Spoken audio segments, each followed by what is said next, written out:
We can go to the hill to be alone, walking among the plum trees or the vines and talk to the child inside.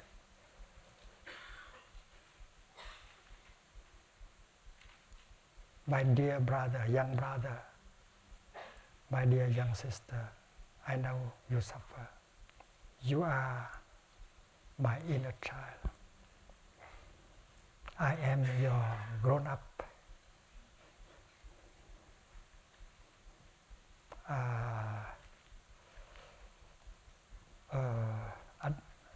adult. I am your adult self. I am you. And I would like to talk to you. That we have grown together to be an adult already. This is the fact, you see. We have become an adult. We are no longer a vulnerable child. Remember that. We have grown up into an adult. We have the capacity to take care of ourselves. We can protect ourselves. We can survive easily, like everyone. Why continue to worry like that? Why continue to be fearful like that? That will spoil everything. So please take my hand. Let us walk together. Let's enjoy every step. We should really talk to the child inside aloud. Not just thinking, just do it. And you might like to talk to your inner child every day.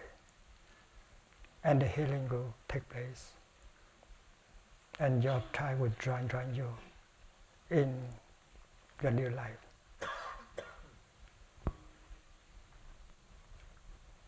The Buddha spoke about the practice of samtusta.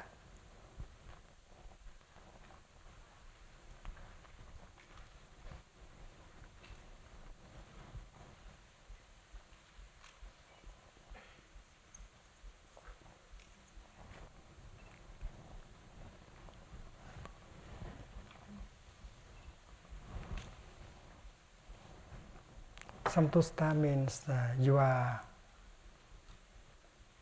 satisfied with the conditions of life that you are having. You have already had enough conditions to be happy. And that is thanks to mindfulness. You don't need more. It's possible to have no more desire. It is possible to have no more desire. My little house in the upper hamlet is good enough, it's beautiful enough. I don't need a bigger. I have many big windows that I consider to be my television screen. Big screens. And the landscape in the upper hamlet looking to the east is so beautiful. Please come and visit my hut one day when you are in the upper hamlet.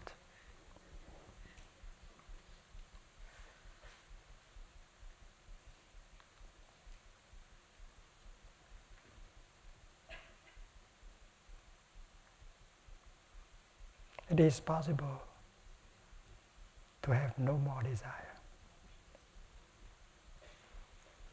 If you already feel safe, if you have mindfulness, you recognize that you have plenty of conditions to be happy already. You don't need to run into the future and get a few more conditions. We have seen people without diplomas, but they are very happy.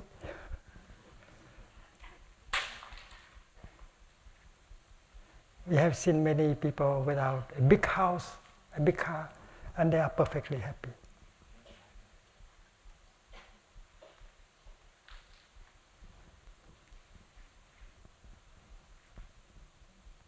So Samtusta means you recognize that you have enough conditions to be happy right here and right now. And you can sing Qu'est-ce qu'on attend pour être heureux? Tri túc.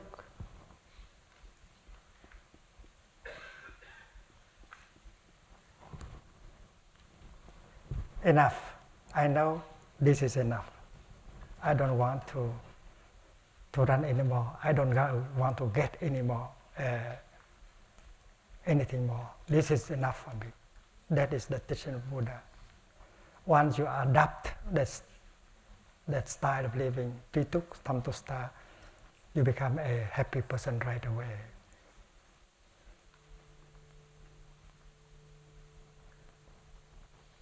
Samtusta has been translated by some friend as realizing that one is satisfied with a few things, a little with little. I'm afraid that this not correspond to the word tuk. Tuk means sufficient, enough, and maybe more than enough. Because when you go home to the present moment and you pass in review all the conditions of happiness that you have, you might find that they are more than enough for you to be happy right now. And that is the style of life recommended by the Buddha. Stop running. You don't need to have more desire. Stop desiring. Because even if you get the object of your desire, you will not be happy because you will run after another one.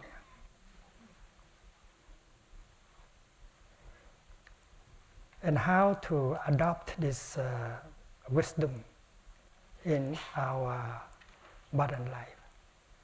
Because people still have that kind of thinking, concept. You are happy only when you got a lot of money, a lot of power to be happy.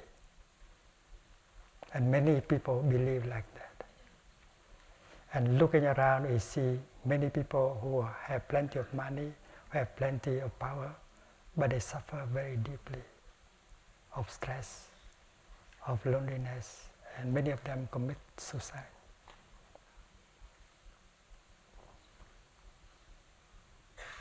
So power, money, desire is not the answer. We have to educate ourselves. We have to educate our people, the art of living with the teaching of Samtusta. We can be happy right here and right now. And this is what the Buddha told a group of businessmen who came to see him.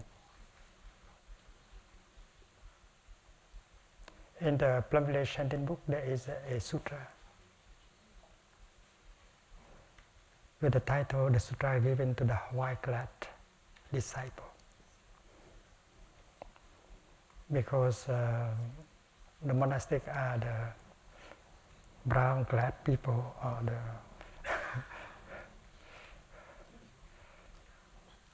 but the lay people, white-clad people. Anattapinika is a businessman, was a businessman. And it is him who offered the Buddha the first practice center for the monks in the city of Shravasti.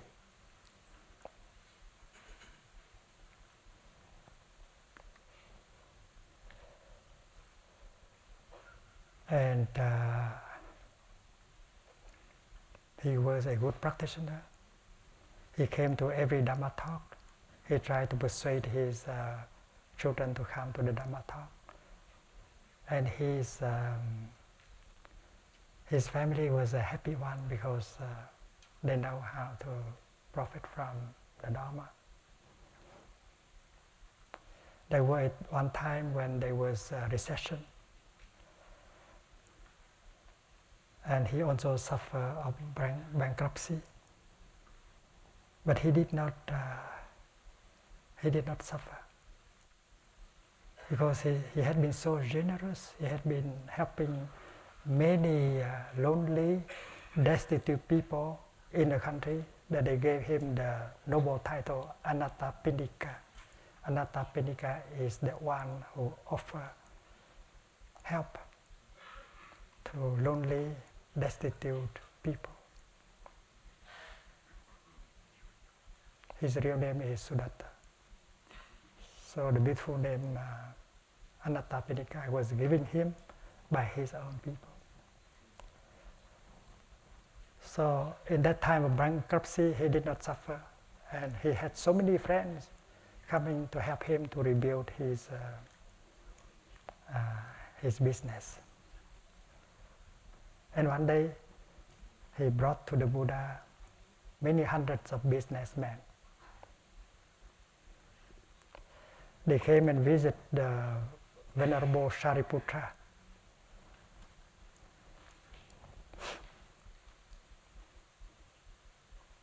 Because Shariputra was a very deep, very good friend of Anathapindika. Shariputra walked with him from Rajagraha to Sravasti, and they become very close friends.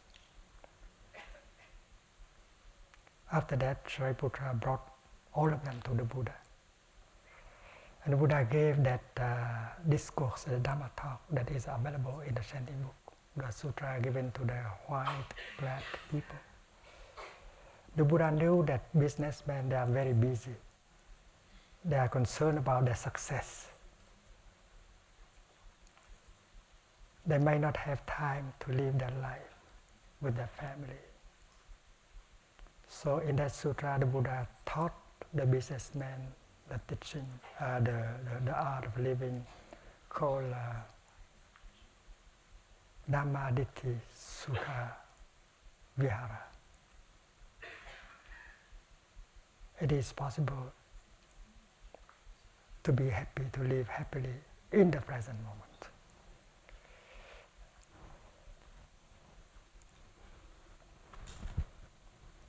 Hiện pháp lạc trú.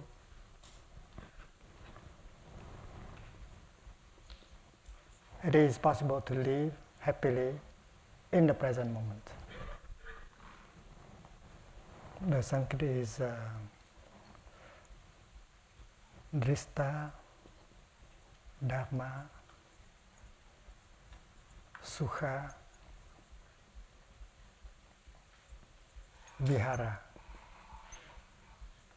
Living happily in the present moment. You don't need to run in the future. You don't need to have more success. You are successful enough like that. And the expression Drista Dhamma Sukha Vihara was repeated 5 times in the discourse. So that is a good medicine for Anathapindika. Unfortunately, Frederick did not have a chance to listen to that Dharma talk.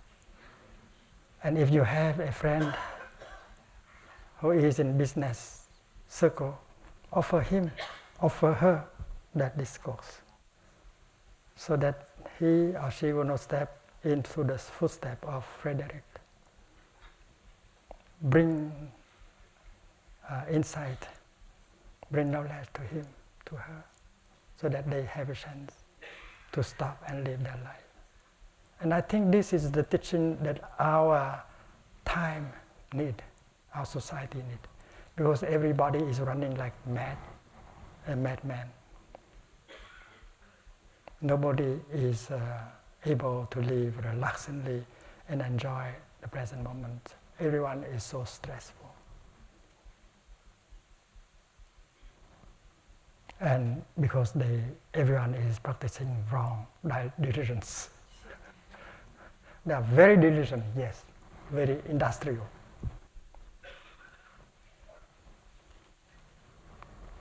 Shall we have a session of question and answer tomorrow? Please. So we shall have a session of question and answer tomorrow. Today we have a session of questions and answer, and we are encouraged to ask the question of our heart, questions that have to do with our practice, with our training, questions that have to do with our suffering, our happiness.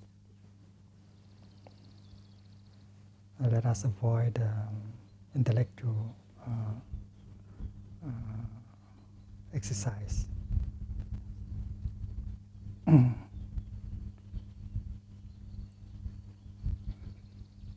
And those of us who have a question like that, a question of the heart, are invited to come here and sit close to Thầy. And you will take turn to sit on this chair so that everyone can see you before you ask the question. Before asking the question, we all breathe in and out 3 times with the sound of the bell.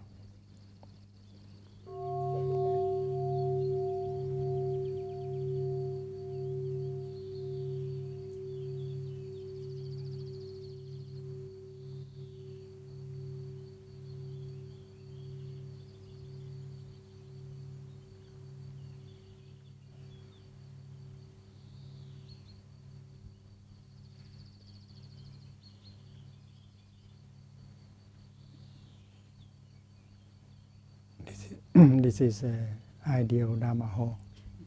Thầy planted the 4 pine trees 27 years ago for you. And this is the first question.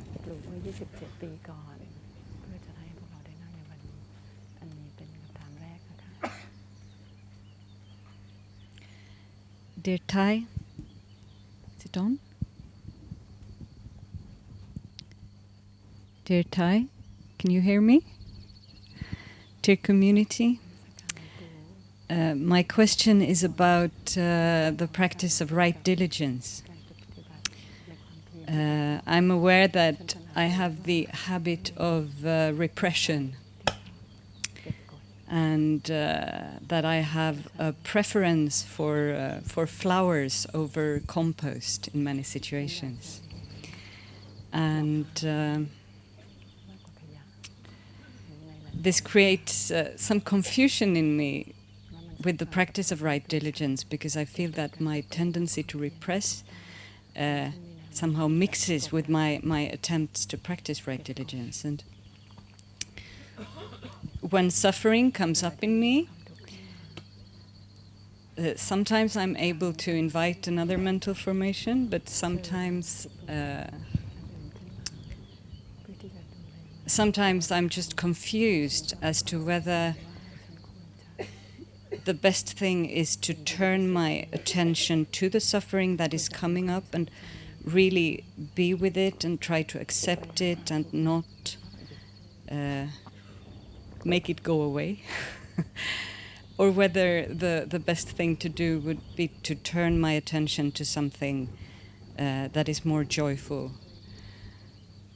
And I would just like some guidance on how to practice with this.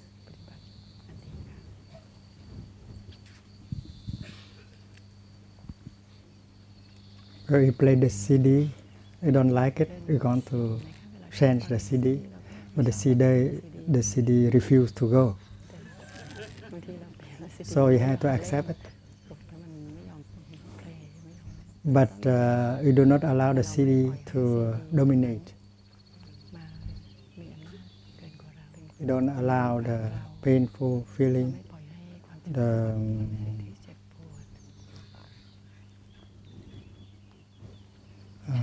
unpleasant emotion to take over. So we want to really stay with it and take good care of it. That is the second way of practice. Changing the city is only one of the practices. You have to be really there for it, for your pain, for your sorrow. And it means that you have to be mindful. You have to practice mindful breathing or mindful walking in order to be really there. And with that kind of energy of mindfulness, you recognize the pain, the sorrow that is there, and you embrace it tenderly, like a mother holding her ailing baby. And that is the first practice. If you know how to hold the ailing baby tenderly like that, not fighting, accepting it entirely. My dear pain, my dear little pain and sorrow, I know you are there. I'm here for you. I'm taking good care of you. So you continue with the practice of mindful breathing or mindful walking, and you embrace tenderly that energy of suffering. And first of all, you get a relief, like the baby being held by its mother. Feel the tenderness of the mother penetrating into itself, and the baby get a relief. The same thing is true with your pain. When your pain is embraced by the energy of mindfulness, the energy of mindfulness penetrates into the pain and bring a relief. And those of us who have practiced that always feel like that. So the first is that you get a relief. And if you have more concentration that lead to insight, you begin to understand the nature, the roots of the pain. And it is that insight, that wisdom, that will be able to transform the pain and the sorrow in you. That is why you need to practice mindfulness, to be aware and to acknowledge the pain. You have to accept, practice concentration in order to be fully with it, and looking deeply in order to get the insight. And it will be the insight, it is the insight that will liberate us from pain. So mindfulness, concentration, and insight are the three kinds of trainings that are basic in this practice. So changing city is only one of the practice. And sometimes you have to stay with it, and you have to really deal with it. Thank you.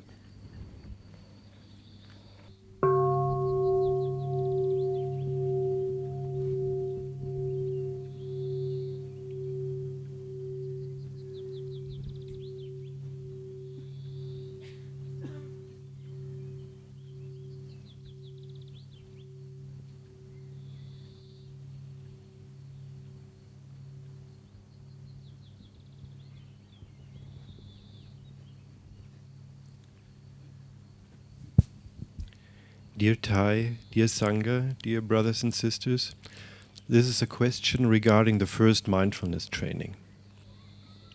As you've said in your Dhamma discourse a couple of days ago, death is acceptable.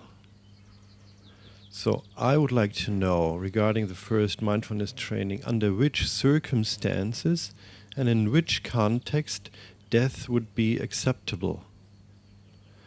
So I think in terms of when we eat plants, we can be aware that plants are also sentient beings because they react to the environment. And if you have a grain that is a sprout of a grain and you put it into boiling water, you would have a physical reaction on a certain frequency that we are not able to hear and to listen to, but if you transfer it into the audible frequencies, it would sound like a cry.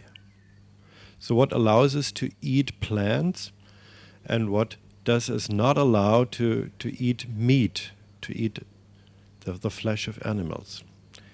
And there's another question about first mindfulness training, under which circumstances death is acceptable. When you look at the training, it says we should prevent others from killing. So under certain circumstances, it would mean that it would force us to kill other human beings in order that maybe 10 times more people would be saved. So as you mentioned, the situation with the dropping of the atomic bomb on Hiroshima and Nagasaki, President Truman was facing up to 3 or 4 or 5 millions of dead people when the Americans had to invade the Japanese mainlands, and they had a fighting just within the cities and within the country. And they had made the experience then that when they were fighting the Japanese on the small islands, they didn't surrender. Almost no single Japanese fighter did surrender to the American troops. And if we want to prevent people to kill others, under which circumstances it would be allowed to kill yourself, or it would be obliged to us to do killing in order to save a huge amount of human beings. So that would be my question. Could you propose something? You must have an idea in your head. So tell us. Yeah. My idea is that what we do with the first mindfulness training is we try to reduce suffering as much as we can, and we try to preserve life as much as we can. So from a former life of the Buddha, it is reported that he was, I hope I remember the story well, that he was on a ship and he came to know that the captain of the ship was willing to kill all the passengers. And so even the Buddha took action in killing this captain in order to preserve the passengers of that ship.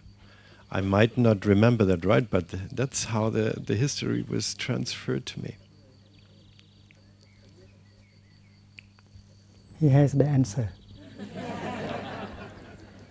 And then for the second, the Hiroshima bomb.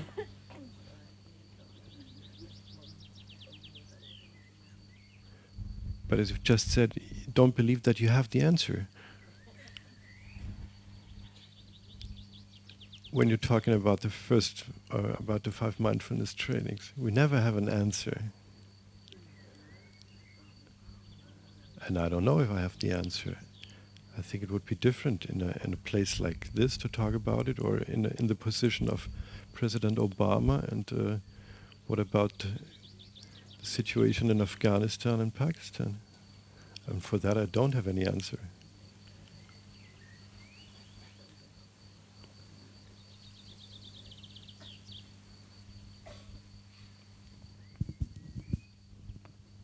I think if the question is rightly put, the answer must be found in the question by itself.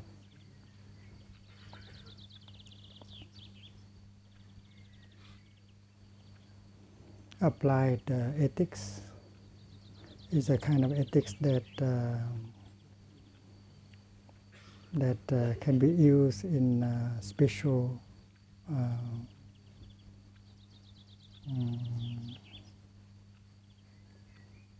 circumstances like that. So there must be an answer. Maybe the answer is not easy, but There must be an answer. And that answer is not obtained by speculation, intellectual debate, but by looking deeply, by insight.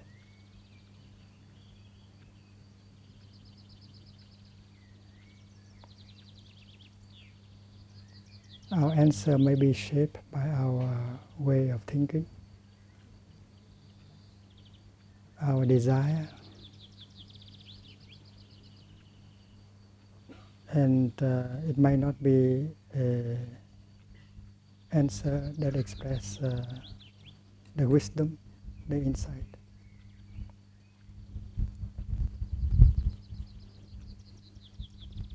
Concerning the atomic bomb, we ask the question as whether it is right to drop the bomb or not. Of course, to drop the bomb may or may not end the war. We cannot know. We cannot be certain about it. But what is something that is certain that is that many people will die. And they must know, they must have known that. And they dropped the second bomb after having dropped the first one. The first one, after the first bomb was dropped, 140,000 people died right away.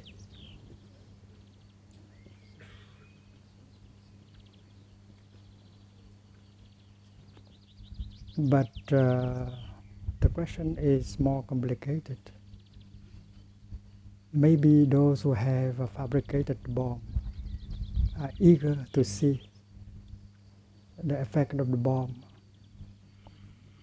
Maybe politicians behind the government wish that after the bomb is dropped, people will say that America is a nation that no nation can defeat, the superpower. So there may be a desire, an attempt to show that America is the most powerful nation. So there may be that kind of thinking, of desire in the mind of the political advisors. And you know that when you are a president, you need a lot of, you have many advisors around you, military and political. And President Obama also has many military advisors and political advisors. And that is why they need a good Sangha that can represent the kind of wisdom and courage that can help the president, for him not to give up his stand, because when many people say the same thing, talk with the same kind of language, it's very powerful, and you risk to follow the advice. Especially after having debated for many days, you get tired. And we know that President Truman said that after having made a decision, he went to sleep and he slept like a baby. Not because he has his mind peaceful, but because he was so tired. So a big problem like that, you cannot pretend to have the easy answer. You need the collective wisdom, and especially the collective compassion, because an act that can be described as compassionate and wise should have the element of compassion in it. And sometimes you think of only of the consequence, and you think that any kind of means that can achieve that end is good. But in the Buddhist tradition, we know that means and end are the same thing. There is no way to peace. Peace is the way. If the means is not peaceful, it means you are not doing peace. If the way you think, you speak, and you act is not peace, the outcome will not be real peace. So this is something that we are going to discuss in the next Dhamma talks.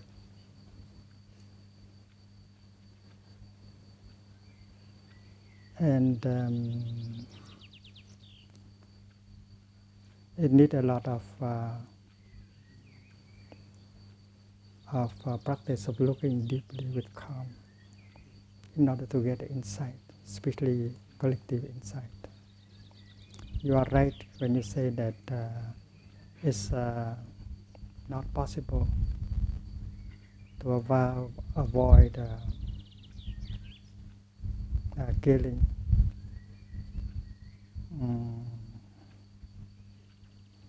When you boil vegetable to eat, many microorganisms die.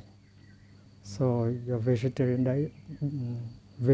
dish is not entirely vegetarian, and also the vegetable also they are living things. But you compare with the suffering of animal, you see that the suffering is less. It's not that there is no suffering, but you choose the way to minimize the suffering. That is one of our contemplation. The 5 contemplation is let us eat in such a way that you can reduce the suffering of living beings. Not abolished altogether, but reducing. And that is not bad if you can reduce the suffering a little bit every time, every day. And that is why when we receive the 5 mindfulness trainings, we have to continue to study, to learn, to recite, in order to deepen our understanding and experiences on the practice. And we share that with other people. And if we do that as a big community, the insight will grow, and that will profit many people. Thank you.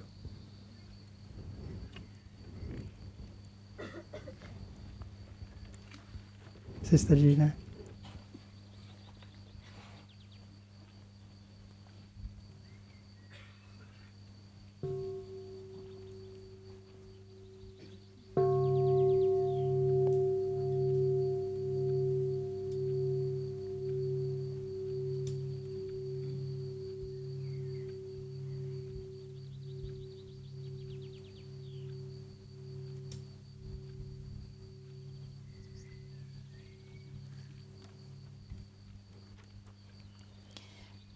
Dear Thai, this is a question about suicide.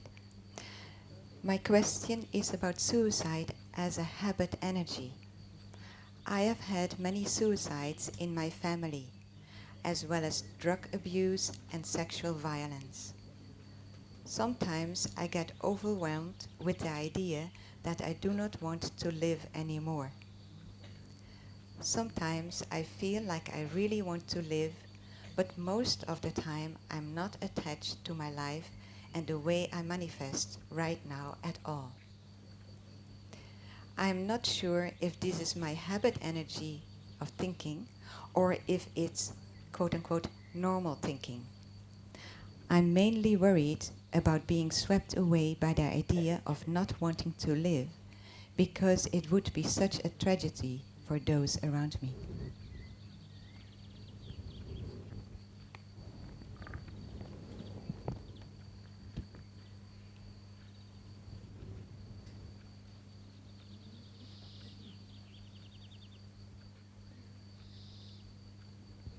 To commit suicide is to choose the easy way. There is suffering, and you don't know how to handle the suffering in you. You don't know how to help handle the suffering around you. So you try not to be there anymore in order to feel better.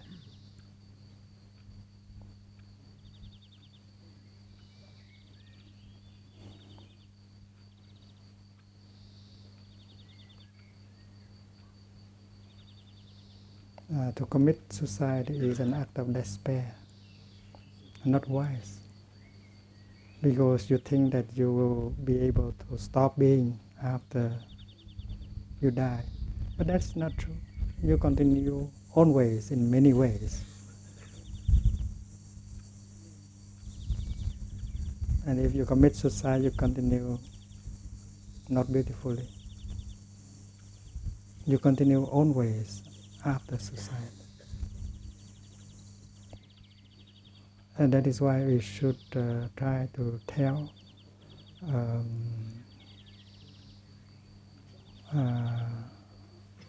our friends who have a suicidal habit that to kill oneself is not really a solution. It is impossible for a cloud to die.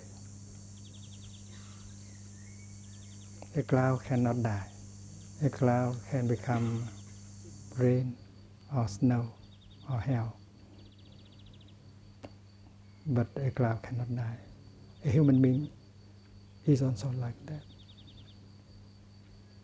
So when your mind is not clear, you may think that to die is to stop suffering. Now the suffering will go on. Not only for you, but for other people who care about you. Because there are those who care about you and who suffer. They will lose their hope if you lose your hope.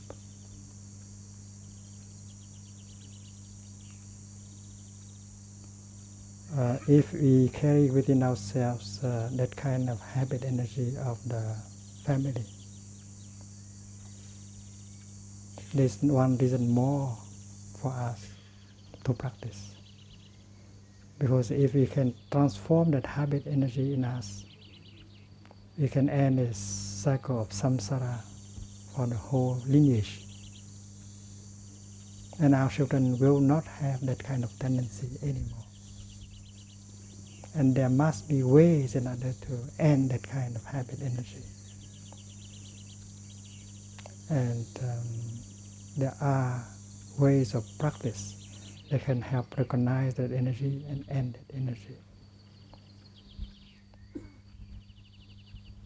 So the teaching of the Buddha on no birth and no death, the teaching of interbeing, the teaching that help us to be in touch with the wonders of life within and around, can help tremendously. And every moment of our daily life can be a wonder. Life is such a gift. And if we have a good environment, if we have a good sangha, if we have good friends surrounding us, and then we have more chance in order to get in touch with that kind of wisdom and practice that help us. It's very kind of you if you are determined to practice. If you can end that habit energy in you, you can end that habit energy of the whole lineage, and you can transform not only for yourself, but for the whole lineage. And that is love, that is compassion. And if you are inhabited by the energy of love, you will not do the things that make people suffer anymore. So practice breathing and walking, and recognize that kind of energy, habit energy in you, and tell it that hello there, my habit energy, my intention not to be there anymore. I know you. You have been there for a long time. You have been my friend. I am going to help you. And embrace it and work with it and transform it. We don't have to fight. We have only to recognize and to smile to it. And the insight that death and birth into are is very important. Thank you.